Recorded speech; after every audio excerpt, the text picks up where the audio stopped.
The Philadelphia Eagles continued training camp practice on Monday, and one guy in the middle of a starting battle is injured. Could it change the tide of that battle? We'll get into that and more on this Monday edition of the Locked On Eagles podcast.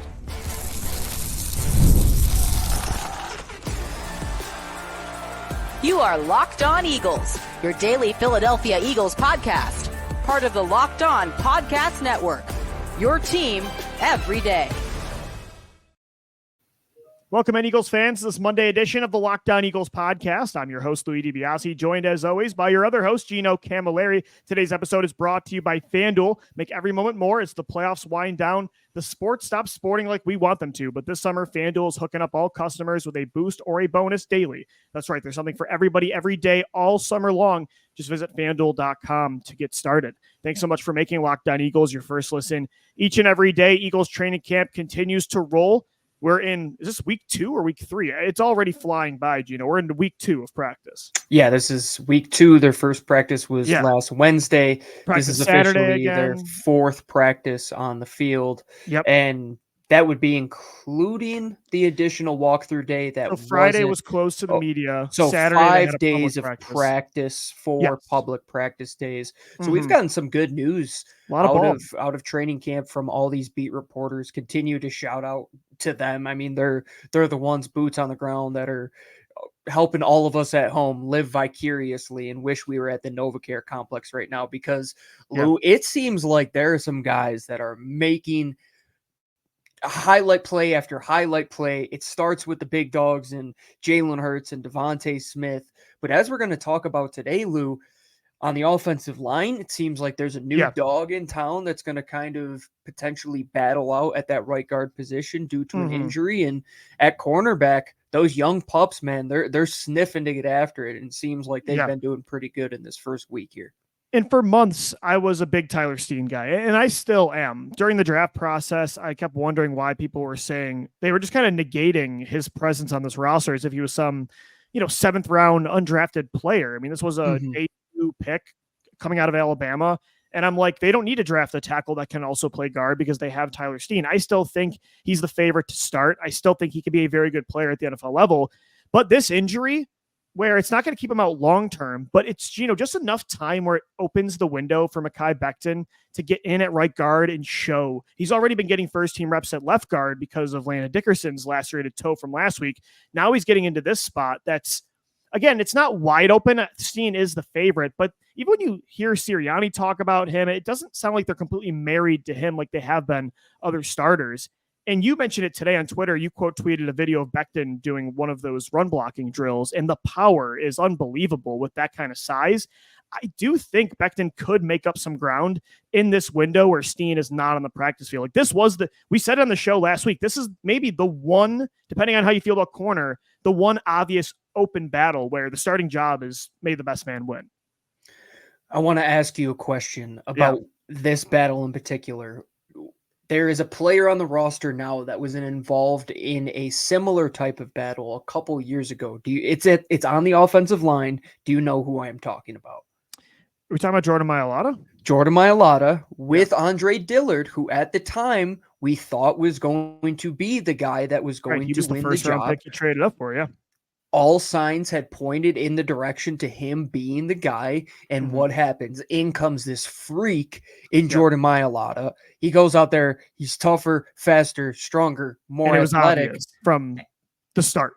Without a doubt. Now, no disrespect to Tyler Steen. I think he is a better, more physical player than a guy like Andre Dillard, who this injury is unfortunate. But to have Mekhi Becton in your back pocket, who's a first-round pick, by the way, Gino, he was not a rugby player that was a 7th rounder that never played football. He is a unicorn by size. You look at his length. You look at his athleticism for his size at nearly 300. What is he? 60-plus pounds at this point. He is so reminiscent to me to what Jeff Stoutland said when he wanted to fill that Brandon Brooks mold. He always talks about at guard wanting the length, wanting the physicality, but also having the athleticism. Cam Jurgens, he was an outlier there because he was undersized at the guard position. Yeah, he did well in that one season, but I think it's evident with the guys that they're having compete at that spot what the mold is and the direction that they want to go. Tyler Steen is a big boy, and so is Mekhi Becton. And having either of those guys at that position, Lou, I think you can operate this offensive line without having to kind of handicap yourself. You're kind of just going to put one of these guys in. Will they be the weakest link on this offensive line? For sure. But to have a former first-round pick and a high-end second-round pick that played at Alabama be that last guy on the lineup, good offensive line to have. And this could be maybe a blessing in disguise where Tyler Steen isn't out long term, but it gives Mekhi Becton enough game time in the preseason to take on guard because Tyler Steen has done that in the past for the Philadelphia Eagles. He filled in spots for this team last year.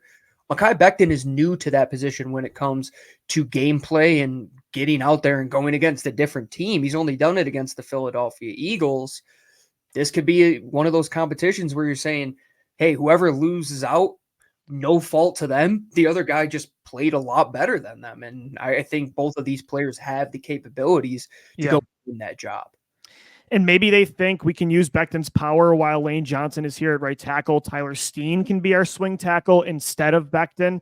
Maybe that's something. I mean, Steen did play his entire career pretty much at Alabama at left tackle. So it's not like he's just some long-term right guard that's been doing this forever. And Becton's this, brand new player at the position. Becton is, but so is Tyler Steen. And so you think about what traits do we want in between Cam Jurgens and Lane Johnson. And I'm a Steen guy, and I still think, he could be a really good starter on this line with so many stars surrounding him. But I do think that they're saying, like, man, Becton has just a couple rare elite traits for a former first-round pick. If he's our, like you said, the fifth best guy in this line, but he just does like the power part. Like if that's just all he does really well, like we could really have something here. And then long-term, like he is still a tackle at heart. So they have optionality here, and that's really good. But I'm interested to see kind of how this shifts, because it did feel like it was Steen and maybe even between him and Hennessy. And now suddenly it's like, hold on, if Steen's out for a bit and Becton looks good, they're not married to Tyler Steen like they are pretty much every other lineman on this unit. What is exactly his injury? So if I'm not mistaken, I believe it was a hamstring. Let me confirm. I know that, was it Oren Burks still has the hamstring that is kept him out? Burks is out, and so is Cooper DeJean. So we've had a couple of those. Those soft tissue injuries are coming back, which is unfortunate. But just as you looked at, so they're just calling it a lower body injury. So I believe it's something soft something tissue, with the leg. Probably. Yeah. To have either one of those guys there, Lou, I think the biggest winner out of all of this is Cam Jurgens, because what having that big brooding offensive guard, look at Landon Dickerson as well on the opposite side, you're going to allow Cam Jurgens to do a lot of the things that this team wanted Jason Kelce to do and had Jason Kelce do and excelled as a undersized, more athletic type of center that can get to all levels of the football field. That's an exact clone and the exact player that Jason Kelce helped scout in Cam Jurgens at that center position. So put either one of those guys next to them. You're right. You can at least run the run game to the right side without having to say, oh, we can't do anything to that side of the ball. It's not a Chance Warmack situation or a Jamon Brown. These are two legitimately good football players. Hopefully Tyler Steen comes back and that injury doesn't linger. But Mekhi Becton, the best decision he could have made was come to Philadelphia, get coached up by Jeff Stoutland, and have this opportunity. Because at worst, Lou, like you said, he could be the swing tackle for this team. I believe there's going to be situations where you put 6 offensive linemen in the game just to have an additional blocker. And if he's good enough, they've shown to do that in the past with guys like Cam Jurgens. Before he even had a role, they were willing to put him out there as that 6th man. Now you could rotate 6 guys and have one of the better blocking units in all of football, and you're not losing out on size, speed, athleticism. You're getting the exact type of mold that you want in either one of those players? I think if they had to predict right now, it's Steen because of Becton being so new to the position, and they just have to see how he does here. I think they want Becton to win the job, though, because of some of the traits he has that pretty much nobody else on this roster has. Well, if he does win the job, let's think about like 6 months from now. You don't have the money to re-sign him. You already signed 3 guys long-term on that offensive line. You're going to have to sign Cam Jurgens sooner rather than later.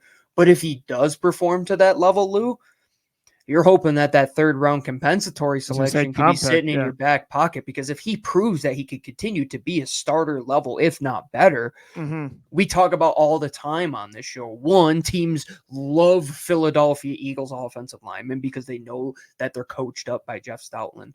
2, teams cannot get enough offensive linemen as it is. And I'm still shocked that Mekhi Becton is an Eagle. I believe that he could be starting on probably 66% of the other teams in the league right now. And tackle, 100%. Yeah, so it's a good situation. I'm really looking forward to watching this in the preseason. It's an ankle injury, Gino, by the way. So Tyler Steen has an ankle. It's not keeping him out long term. He'll be back for the preseason. Not sure if it's going to be the first game, but it's enough time where, this is, again, the one spot where, hey, may the best man win. And riddle me that. I truly don't know who it's going to be. Yeah, totally agree.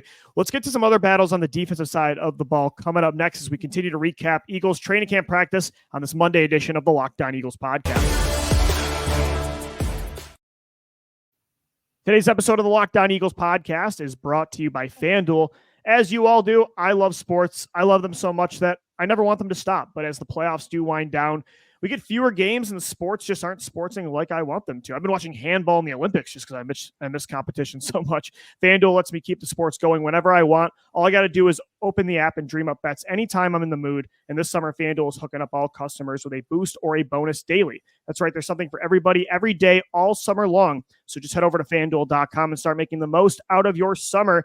Bet on some futures for the Philadelphia Eagles, Jalen Hurts to win MVP, maybe Saquon or Devontae for Offensive Player of the Year, Quinyon Mitchell for Rookie of the Year. Head over to FanDuel.com. They're the official sports betting partner of Major League Baseball and the Locked On Podcast Network. Thanks so much for making Locked On Eagles your first listen each and every day. Guys, you watching Fox Sports or ESPN on your TV all day? Got to turn down the volume with all the shouting? Make the switch to Locked On Sports today. It's a free 24/7 sports streaming channel programmed for you every day to bring you the biggest stories without all the screaming. Locked On Sports today brings you can't-miss analysis, opinions, and news, streaming 24/7 on YouTube or the free Amazon Fire TV channels app. Part of the Locked On Podcast Network, your team every day. So, Gino, Monday practice came, went, got 4 more days of camp updates for everybody on the show this week. But today was a good practice, it sounded like. And for the defensive side of the ball, it feels like the last, which is normally, it feels like normally the defense is kind of the unit that dominates early on. They did in the spring. And then I feel like early on in camp, while the offense is getting into a groove, especially, for the Eagles, they have a new play caller. They're totally switching things up. But the offense was really, really good last week. The defense today, it sounds like they had a good day. And the star of the show was Nolan Smith, who sounded like he had multiple back-to-back sacks in 11s. That's a guy, again, we've talked about him a lot, but he kind of is the wild card of that defensive line. And I'm just really excited to watch. He's one of the main guys I'm going to be watching for in the preseason. We know about the speed and the athleticism, but when the pads come on tomorrow and when the games are real in the preseason in August, when the action is live, I'm really excited to see just how different he looks this year compared to last year. I think we have to preface that first and say Lane Johnson did not practice today. He was out with fair point. Maybe it's just a rest day for how good he is, and you don't have to keep him in practice every single day of the week. But Fred Johnson was the guy that Nolan Smith was going against. But to be noted, he had said today that he had gained 7 pounds of muscle in the offseason. Multiple reporters are saying that he looks like one of the most dominant players on that line outside of Jalen Carter, who they say is the most dominant player by far. And it looks like at the edge position, he's the one guy who is raising eyebrows, and that's huge to see. Sirianni called him out by name, Gino. It was him, Jalix Hunt, and Patrick Johnson that Sirianni specifically gave shout-outs to today. And I believe he used the term relentless effort from those guys, that they just continue to go to the ball. They never stop moving their feet. And that's great to hear from that young group at the edge position, because you did a show last week saying, does this team trust what they have in Bryce Huff and the rest of the group to replace Hassan Reddick? Well, right now you're 4 days into practice, 5 with the walkthrough, but to see those young guys grabbing the bull by the horns, it's huge for this team. And Nolan Smith, he's one of those guys who has the most to lose this preseason, but arguably the most to gain. He could go from a guy who could be a third down rotational player, Lou, to the guy. The guy, or your 1B with Josh Sweat there on the other side. And the difference, and I think me and you hit on this a few weeks ago, the difference between him versus Bryce Huff and Josh Sweat is that he most fits that overhang Hassan Reddick-like replacement that Vic Fangio does want in his system, where he's not only rushing the passer, but he's dropping back in coverage. Like, yeah, can you use Bryce Huff in that way and Josh Sweat to a degree? Sure. Mm-hmm. But more traditionally, this kind of position, like, what does that player look like? Gino, it is Nolan Smith and Jalix Hunt. And it's good to hear that those two guys are flashing early on in camp, because those are the guys Fangio is going to want to use in that spot. Patrick Johnson almost feels to me that they're okay moving Zach Bond to inside linebacker, because if you look at the build, the makeup and the similar type of player that those two are, Zach Bond and Patrick Johnson are very similar. They're that stand up Sam type of backer, Jack type of backer who's better getting to the quarterback, but they do have a lacking amount of numbers at inside backer. Zach Bond moves there. Now we can kind of see who's the next man up there. And I like what they have at that position right now, Lou. It's not just one mold. They're all not cut from the same cloth. You have a former safety, Jalix Hunt, who has a freakish body makeup with the length, the freak speed, the athleticism. It sounds like he's a lot farther along, Gino, than maybe we thought at first. Like, we thought he was going to be a raw prospect that's like your 5th guy in the rotation, almost like a redshirt season. I don't know. It sounds like he's playing really well. The best thing that could happen is all of those guys rotate in at some point throughout the season, right? Yeah. And you're not sitting there saying we have to cut the bench short and we're only running 2 guys because BG's we can't rely on everybody else. Yeah. And BG's legs are just dead, but he's just out there because you can rely on him. Mm-hmm. The best thing is you kind of usher him out towards the end of the year, allow him to be that third down rusher. I think the best thing for Bryce Huff right away is to just be that fastball. Like, that's why you paid him that money right off the get, and allow Nolan Smith, Jalix Hunt, one of those guys, one of them, to be the other guy in that rotation, and allow Josh Sweat and Bryce to do what they do well. And then you have the multiplicity of Nolan Smith to where you said he fits the overhang mold to a T. The Eagles were starting to get him into those flat curl areas as that defender and kind of replacing him in that Hassan Reddick role so Hassan could rush the passer more. Well, they were playing as like a stand-up at times too. At the yes, exactly. He's not going to have his hand in the dirt a large majority of the time, I would say. And then, Gino, in the secondary, Kelee Ringo, it looks like he's the favorite early on to be the CB2. It was the 3rd straight practice where he started off as the CB2. Of course, Isaiah Rodgers is rotating in. Quinyon Mitchell getting some first-team looks, but it does look like it still is mostly in the slot. Ringo, and again, that's not super surprising. This is a guy they traded a future 3rd-round pick for, coming out of Georgia, 4.3 speed, had a good end of his rookie year. He had a really good spring. It looks like that's carrying on in camp, and he looks like right now, if the season started today, he'd be the guy opposite Darius Slay. I'm just very curious what their plan in the slot is, because they have been using Quinyon as a first-team slot corner. They have Avonte Maddox. Cooper DeJean is still somebody I thought would be the favorite to start, but that hamstring injury changes some things. The slot is going to be something really interesting to monitor. Really, this entire competition is. It was reported today that Avonte Maddox also took reps at safety with because they've been using him at safety. James Bradberry, and it's still such a I don't know. Who knows? But yeah, everything's up. I know you don't love the idea of Quinyon being that guy, but I think the quickest road for him to play right away and play a large majority of snaps is to win that slot if it's role. that or the bench, Gino, then fine. I want Quinyon Mitchell out there. Yes, I obviously don't want him to just sit and learn. No, I don't. I obviously want him to start over Ringo and Rodgers, as I've said a million times in the show. But I agree with that stance. If it's, I would rather have, and I put this to a poll actually at Locked On Birds on Twitter. Would you rather have the combo of Ringo on the outside with Mitchell on the inside, or Quinyon Mitchell on the outside with DeJean on the inside? I'd rather have the rookie combo, but I'd rather have Ringo and Quinyon than Quinyon being on the bench and Avonte's inside with Kelee. Like, I want Quinyon on the field at least. Without a doubt. And Vic Fangio in his press conference the other day said that, of course, they're throwing a lot of guys in a lot of different positions, but one of the reporters asked him, like, what made you trust Quinyon to go and do that? He said, well, we put him at the position and he looked good. So if Vic Fangio, somebody who's been around, it's not surprising, man. Like, he's athletic. He's really good short area explosiveness, good vision, like click and close a bit. I'm not surprised that Quinyon's playing well inside. Yeah, good tackler in the open field. If it's just one-on-one situation, of course. I mean, you're going to have somebody who can be big, strong, and athletic, because you're not going to be taking on just 5'9" receivers all the time. CD Lamb is going to line up in the slot at times, and you're probably going to see the Giants move Malik Neighbors into that area and Terry McLaurin as well. So it's going to be a baptism by fire. And I think the best trio right now, Lou, if you said we're going into a game, we got 7-on-7s tomorrow, right? Like, we need to put our best 4 coverage guys out there.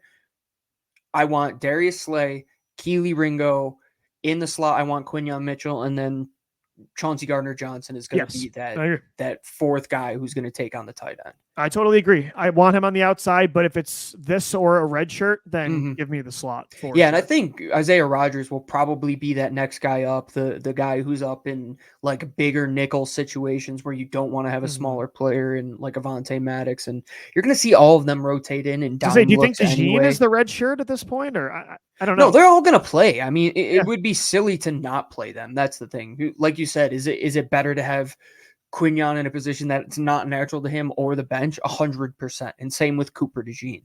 Is it going to hurt those 2 guys' confidence? Well, if you drafted them in the 1st and 2nd round and little things like that are going to hurt their confidence, then maybe you shouldn't have drafted them in that spot, right? Yeah, I agree. As long as they're not saying like Quinyon's a long-term slot, which we obviously know Howie's not going to let that happen. But yeah, just get him on the field, I guess. And props to Ringo. This is not a guy I'm like, it's not Bradberry. If it was Bradberry starting, getting reps over Quinyon, Gino, I'd be freaking out. We have problems. Yeah. But Ringo is a 21, 22-year-old corner that we loved just 2 years ago coming out of Georgia that has, I don't know if he has elite CB1 upside, but I think he can be an elite CB2 and maybe a really good CB1. Like, he has that potential. So the fact that he's getting this chance and is playing well, that doesn't bother me. It's not Quinyon or Ringo for me. That's more of a this year thing. Long term, there's roles for all of them. The things I want to see improved from Ringo, though, I would like to see him as a better tackler. And I believe that if they're giving him those reps, we'll see when they put pads on tomorrow how he actually looks. Because last summer was a disaster for him when it comes to tackling. When he came on the field, it was, but he started to get in the groove towards the end of the season. Agreed. I think he needs to do a better job finding the football when his back is turned and he is in those man turn situations where he can't see the quarterback. Just turn and locate it. That's been a big thing this year, Gino. It's like positioning has been great, but there's been a couple times he's got mossed because what you're saying, he hasn't been lined up to make a play on the ball. That's the one area where you look at his numbers from college where he was kind of lacking in the pass breakups and the turnovers. And then the last thing, just his hips. Obviously, he's got to have more fluid hips than he has shown in the past. There were talks about him potentially moving to safety when he was coming out of college. But right now, if he is beating the rest of those guys out far and away, and I think Zach Berman put out a tweet today that he said exactly what we're saying, that if he had to put his money on it, Kelee Ringo looks like the guy that would be the number 2 far and away. And hats off to all of those guys for competing, because they're probably putting their best stuff on tape right now for the coaches. And if Vic Fangio and the secondaries coaches believe in Kelee Ringo, you want to see the young guys play. Like you said, the worst case scenario is James Bradberry. The best case is one of these young guys takes this role and runs.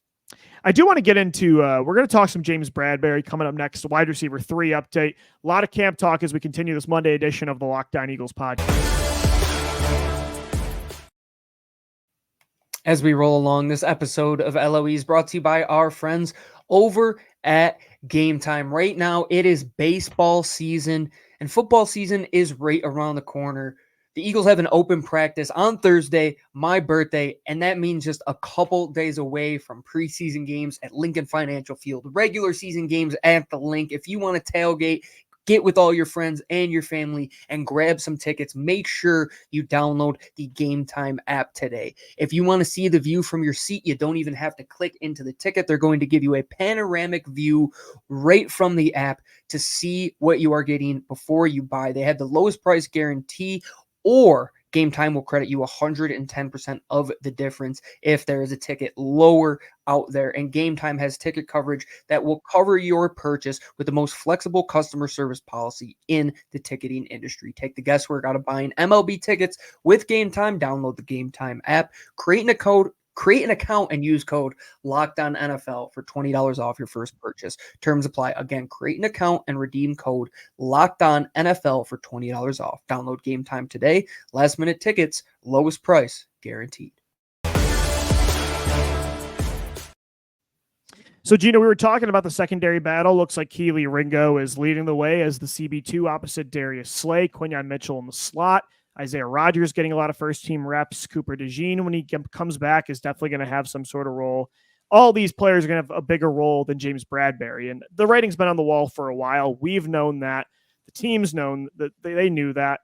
And it looks like Bradberry knew it too. His press conference on Saturday, Gino, it was kind of sad, right? Because this guy was an all-pro just 2 years ago, and he clearly could tell that his fate in Philly has almost kind of been sealed. Like, he sees the writing on the wall. But I'll give him props. Like, he was very real and honest about his situation, how he came to the Eagles and wanted to switch to safety because he thought he'd have a better shot at creating a role for himself here. But even at safety, like, he was very self-aware. They already have 2 starters.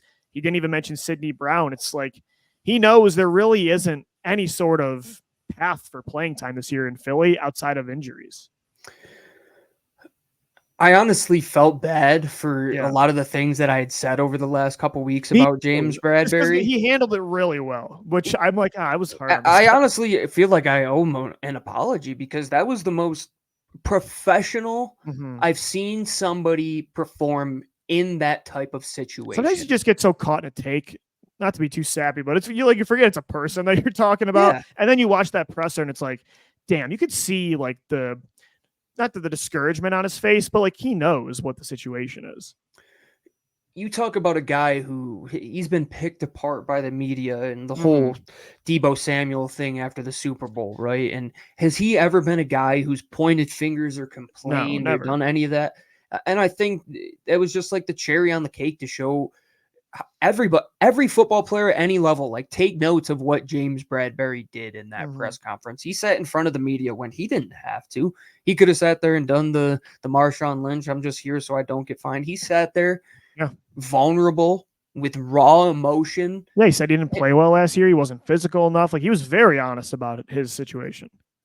And he understood that at the end of the day, this is a business and there's no hate personally. And if you don't perform well enough, the next guy up, and you could see the writing on the wall. And man, it was, I had goosebumps listening to him talk because there are so many players that have handled that in such a poor, freaking Terrell Owens, dude. Like, we saw the worst of the worst, a guy just calling out your teammates in the middle of your driveway, the most ridiculous clown show situation ever.